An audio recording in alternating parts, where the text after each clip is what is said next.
Vamos começar? Se você trava e tem dificuldade na hora de escrever a resposta na prova discursiva, eu vou resolver o seu problema com um vídeo simples, uma técnica fácil, direta, para resolver esse seu problema com a exposição do conteúdo, deixando bem claro que aqui a gente não prega milagres, então se o seu problema está sendo a falta de conteúdo, você tem que estudar. O que a gente vai ver aqui hoje é uma técnica muito simples, uma maneira muito simples que vai te salvar sobre como estruturar a sua resposta, a maneira de apresentar o seu conhecimento para o seu examinador de uma forma simples e, claro, favorecendo uma elevada pontuação em provas de segunda fase. Um vídeo mais direto, um vídeo mais útil, mais prático, para compensar os outros dois que foram um pouco mais abstratos aqui do canal. Promessas grandes, promessas que serão cumpridas, mas você não precisa acreditar em mim agora. Espera, vê o vídeo até o final, vê se você concorda. Vê se eu vou cumprir a minha promessa mesmo, aí sim, chegou no final, eu cumpri com a minha palavra, aí sim, você deixa seu like, se inscreve e até compartilha com alguém que tem esse problema que trava na hora de escrever uma resposta discursiva.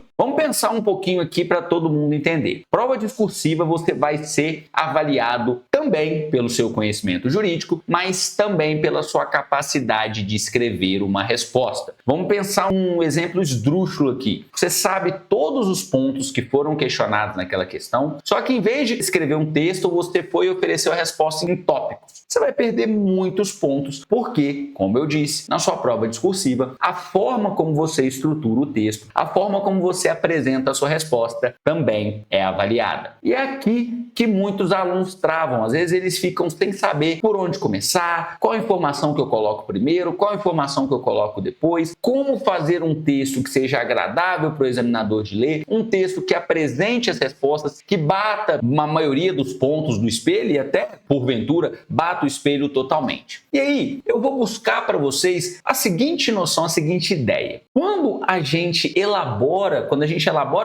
a gente analisa os espelhos de correção, a gente vê que exige-se em prova discursiva um nível além de cobrança do que das provas objetivas. Por exemplo, nas provas objetivas é mais comum esse tipo de pergunta. Pode, não pode, tem ou não tem responsabilidade civil, há ou não há inconstitucionalidade e etc. Quando a gente vai na prova subjetiva, além desse questionamento, pode, não pode, tem, não tem responsabilidade civil, explora-se também os fundamentos. É como se o seu enunciado estivesse perguntando assim, tem ou não responsabilidade civil? Mas por quê? Quais são os fundamentos que embasam essa sua resposta? E pensando nisso, eu fui ali pegando uma noção que é lá bem antigo do filósofo Aristóteles, que ele traz um método dedutivo, o método do silogismo, que eu trouxe para cá. Calma, apesar do nome, apesar de parecer ser muito rebuscado, estou falando de filósofos antigos, estou falando de silogismo, vocês vão ver que é muito fácil de aplicar. Primeiro vamos entender o que o Aristóteles defendia com esse método de argumentação, que é um método que funciona a partir da dedução. Ele pegava uma afirmação geral, que é o que ele chama de premissa maior. Depois, a partir dessa premissa maior, que representa uma regra geral, ele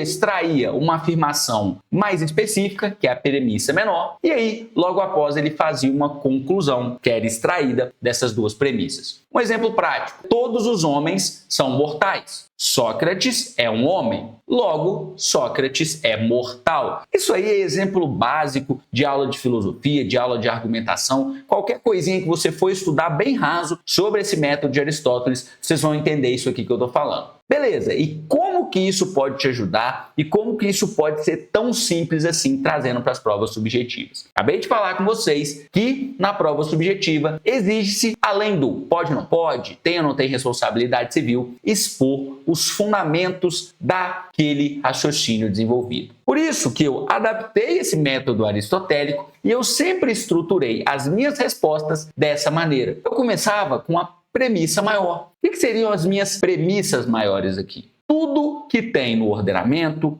na doutrina, na jurisprudência, sobre o tema. Então, se fosse uma questão sobre responsabilidade civil, eu começaria falando sobre os elementos da responsabilidade civil, onde está a regulamentação legal, tem até dispositivo constitucional tratando da responsabilidade civil do Estado. Se tivesse uma jurisprudência específica, eu falava, no julgado específico, o STF entendeu isso é jurisprudência reiterada, os fundamentos são esses. Veja só, eu estou estabelecendo a minha regra geral, as normas aplicáveis ao caso, e eu estou maximizando as minhas chances de bater o espelho. Como eu disse a vocês, o meu espelho não vai só estar lá, não vai exigir apenas saber se eu tenho ou não responsabilidade civil do Estado naquela hipótese. Eu também preciso entender, preciso explicar para o meu examinador os fundamentos. E aí, isso eu faço no meu parágrafo da premissa maior. Passando essa parte da premissa maior, eu ia para a minha premissa menor. Eu começava a mostrar ali para o meu examinador quais eram os elementos ali que ele tinha me dado no meu enunciado, que eram importantes, que atraíam aqueles casos, aquelas normas que eu havia citado. Vamos para a gente não ficar aqui só no exemplo de responsabilidade civil. Pensa numa prescrição, por exemplo, na questão sobre prescrição. Lá na minha premissa maior, eu conceituei o instituto, dei os dispositivos legais aplicáveis, falei como é que é a forma de contagem, qual que é o entendimento do STF sobre o tema. Na minha premissa menor, eu vou falar, nesse caso concreto, os marcos interruptivos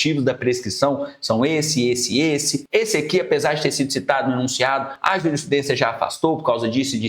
Eu trazia os elementos do caso concreto que são relevantes, claro, sempre tendo em vista a minha premissa maior. E aí, o último parágrafo, que era o mais simples, o mais direto, o menor, era o parágrafo da conclusão. Ora, se as normas, os entendimentos, os conceitos aplicáveis ao caso são esses, premissa maior. Se os elementos do caso concreto são esses, premissa ou premissas menores, logo não ocorreu a prescrição no caso concreto ou ocorreu a prescrição no caso concreto. E aí, além do meu primeiro parágrafo, aumentar as minhas chances de bater o espelho, que é ali que eu podia expor todo o meu conhecimento, o meu parágrafo terceiro fechava a conta da minha resposta. Já tem vídeo aqui no canal eu explicando para vocês como é que às vezes os alunos falam, discorrem brilhantemente sobre um assunto e se esquecem de responder aquela pergunta que está expressa no enunciado. Pode, não pode? Tem ou não tem inconstitucionalidade? Tem ou não tem responsabilidade civil estatal? E aí vejam bem, isso é uma muleta, é uma ajuda. Se você não tem dificuldade de estudar textos e você faz de uma maneira totalmente diferente, e melhor ainda, às vezes já teve algum professor corrigindo, elogiou os seus textos, já foi bem em prova de segunda fase, não precisa mudar para fazer o que eu estou falando. A ideia desse modelo aqui, dessa estrutura de texto, é não se preocupar com aspectos não jurídicos. Quando eu tinha essa estrutura na cabeça, eu falei, olha, eu posso aplicar isso em todas as minhas respostas. Eu não precisava mais me preocupar com a estruturação do texto e eu podia focar 100% no conteúdo jurídico. E também, ele não é um modelo fechado. Eu falei aqui que o meu primeiro parágrafo era da premissa maior, meu segundo parágrafo era da premissa menor e meu terceiro era da conclusão. Dependendo do tanto de informação que você tem que colocar, e às vezes eu fazia isso, às vezes o primeiro parágrafo virava 2 primeiros parágrafos, né? Que aí seriam os 2 parágrafos da premissa maior. Às vezes o segundo parágrafo viravam 2 segundos parágrafos, né? Com perdão aqui das expressões, porque às vezes eu precisava citar vários elementos ali que foram dados pelo enunciado. E aí, o que não mudava quase nunca era o da conclusão, que era a hora só de fechar ali a resposta. Então tenham essa liberdade também para fazer essa adaptação, dependendo de cada caso que vocês forem analisar. Mas saibam que isso é um modelo que funciona bastante, eu testei, eu fui aprovado assim, usando esse tipo de modelo, ensino para os meus alunos, muitos falaram comigo que tiveram resultados muito bons aplicando e tomara que isso ajude você também que está aí com dificuldade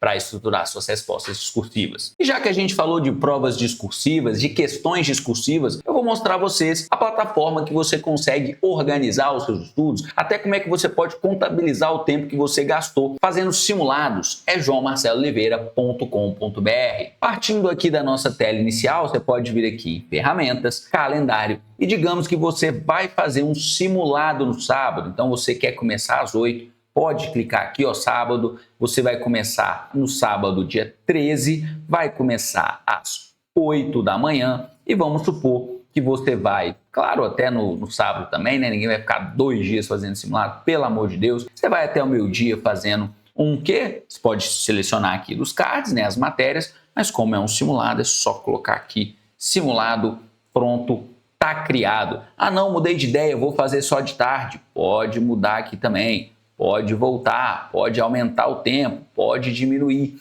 E aí, digamos que você chega no sábado, vai fazer o seu simulado, você vem aqui, ó, começa a rastrear o seu tempo, vamos supor que você vai ficar 1 hora, 2 horas fazendo esse simulado até fazer o seu primeiro intervalo, não faz direto, ó. Bota aqui, estou fazendo um simulado, inicia o rastreamento, já está contando o seu tempo aqui. Lógico, estou imaginando a pessoa que já está no sábado, porque eu sei que vocês não vão ficar colocando tempos aqui simulados, não só para inflar as estatísticas de vocês, não. Pode colocar aqui atividades micro, ó, talvez você tenha que ler o capítulo 1, e aí você vai fazer isso, já que você vai fazer o simulado no sábado, talvez você queira fazer isso amanhã, pode salvar aqui, ó. Olha como é que fica nas suas tarefinhas aqui. Eu tô ficando meio monotemático, né? 2 vezes de ler o capítulo 1, e aí você vem aqui no seu desempenho, ó, você tem 2 tarefinhas já feitas para quarta-feira, tão incompletas. Como é que muda aqui se a gente cumprir, ó? Cumprimos, olha como é que vai ficar totalmente diferente o seu painel de desempenho. Também aqui você compara semana a semana como você está indo, como você está evoluindo, tudo para você